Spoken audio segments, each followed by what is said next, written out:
Praise the lord. દુઃખ એ ખ્રિસ્તી યાત્રાથી અલગ એ માર્ગ નથી, પણ ખ્રિસ્ત પોતે ચાલ્યા તે માર્ગ છે.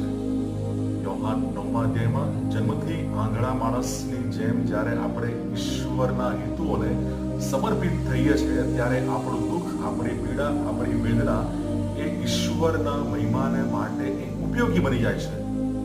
યોહાન 9મો અધ્યાય તેની 3જી કલમ કહે છે, એણે કે એના માતા પિતાએ પાપ કર્યું તેથી નહીં, પણ ઈશ્વરના કામ તેનામાં પ્રગટ થાય માટે એમ થયું.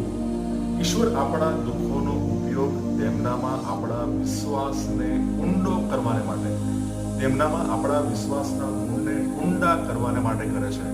જેમ જેમ માટી સુકાય છે, તેમ તેમ પાણી શોધવાને માટે મૂળ એ વધુ ઊંડા થાય છે. આપણા દુઃખ, આપણી કસોટીઓ આપણા વિશ્વાસને મજબૂત કરે છે અને ઈશ્વરના મહિમાને પ્રગટ કરે છે.